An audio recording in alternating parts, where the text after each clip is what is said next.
Hi guys, welcome back to Wicket. I'm Naji, And I'm Naba.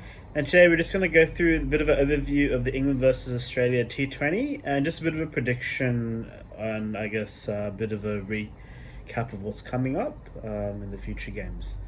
So yeah, without further ado, let's get straight into it. What did you think of the last game in Australia's choke? It's just pretty disappointing. I mean, they had that game in the palm of their hands. I think it was like at one stage like 40 runs off 40 balls, 1 wicket down. Smith looking good, Warner, and then it just all fell apart really, and mostly due to good captaincy by Morgan, but also I think Australia sort of choked themselves out of that game. They just played a few rash shots.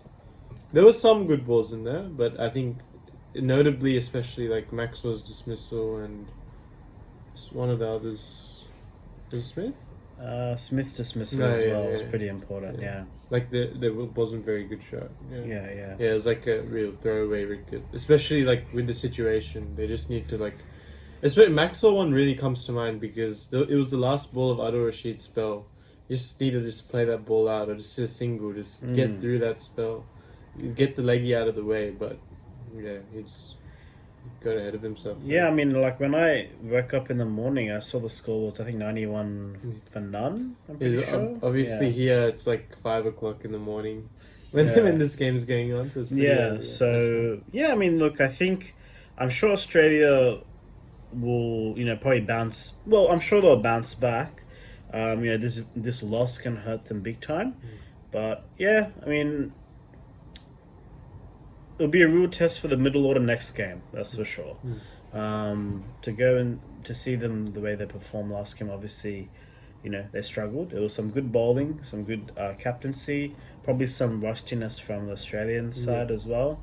But I think you have to take Yeah. that into account that Australia also haven't played. They've played these inter squad games, whatever, but they're not as competitive as a real international match. And England have had plenty of that recent times, so Yeah. they're all prepared for that. so It's definitely there will be rust, and you could tell there was like rustiness of chasing a match.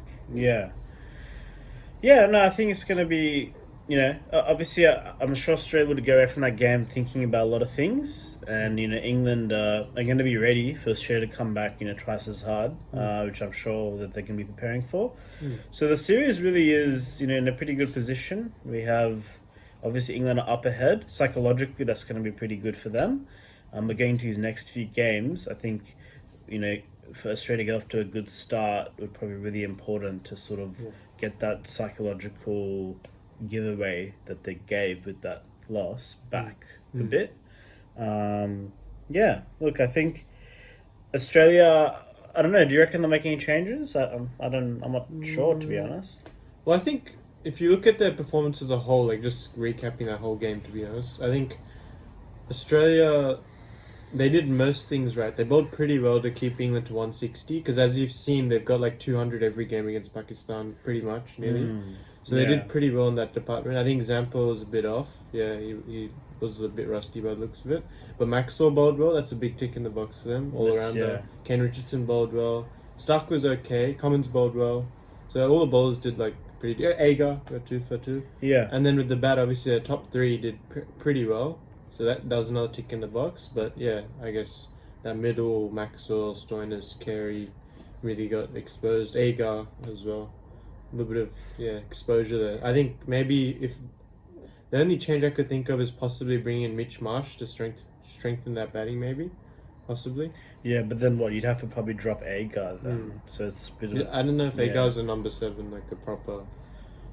Yeah, it's a tough call. I mean, he's probably a better bowler than Mitch Marsh, but yeah, if you need that extra firepower, maybe you need to go for a Mitch Marsh possibly, because his one day numbers are all right, and he does strengthen up that. His strength, that- yeah. Well, sorry, Yeah. in 2020, his limited overs record is not bad, and he will strengthen up that lower batting order a little bit more. But yeah, it'd be interesting to see. I mean, I'm not sure if they'll make any changes, to be honest. They might tinker with that bowling lineup a little bit, just maybe do what you said they would. But yeah, tough going. I'm pretty sure England will obviously be unchanged. I can't see them unless someone has a niggle or anything like that. Yeah, Looking at England's side for the game, because we've looked mainly at Australia so far, but yeah, I guess England's side, they were probably disappointed with their batting. They didn't really bat that well. Milan sort of saved them there, definitely. getting Yeah, away with you batted really well actually. yeah, better good knock. And yeah, their bowling obviously wasn't very good at the front. They bowled a lot of loose balls, not very good like spell. But Adil Rashid, really good comeback from him. First 2 overs, I think he gave 22 runs or something like that. Yeah, And next 2 overs, he got like 2 for 5 or something like really good. yeah, It yeah, was a really good comeback spell from him. Good bowling at the death by Tom Curran as well. yeah. So it was a good comeback performance from them. Obviously, some credit has to go to Morgan's captaincy as well. I think he's been a good captain for them for a while now, since like that exodus at 2015 World Cup. So yeah. No, I think they've learned a lot as a side, and it's really shown. Yeah, And the funny, this is probably one of the first times, and might be for a while now, that England's bowlers were faster than Australia's. It was definitely noticeable, and it's one of the first times I think that's happened for a long time. yeah, England's bowlers were definitely faster. Like Wood was bowling like 92, 93, 94 miles. Archer same 90 plus. Only Stark was really bowling that speed for Australia's side. yeah. So they had the wheels there. Like obviously Carey got bowled for pace there, I think by Wood. That was a pretty good ball. Yeah, And Archer yeah. bowled someone as well. I can't remember. Agar maybe? I think. Can't remember, but yeah, there was definitely some express Yeah. deliveries Yeah. there. Yeah, So probably no change. Well, maybe a little change here and there for each side. But yeah, who do you think's gonna win? I guess. I mean, I think when Australia's backs against the walls, that when they come out swinging, like they come out swinging from that situation. So I'm still gonna back Australia to win the next game, and I'd still back them to be 2-1 in the series. Yeah, I think Australia probably, are going to be obviously looking to, get their backs off that wall, which England will push them onto. And yeah, this game will be a really good opportunity for that. And yeah, they're going to have to play their best cricket to bounce out of it. But yeah, no, I'll still back Australia, I would say. Yeah. Yeah, especially because they did most things right.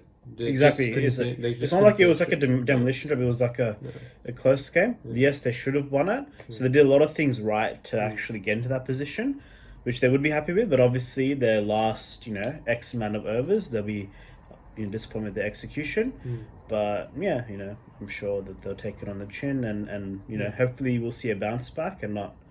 Yeah, it would be good to see the series 1-1 after this next game, but yeah, we'll see. Yeah. It should be a good game regardless. So yeah, I think we'll probably end the video we'll there. finish up there. Yeah, so I guess we'll see. We have some GoPro footage as well if you want to check that out on our channel. Obviously, comedy skits and more previews, reviews for other games. So I guess we'll see you for after this game finishes. Until next time.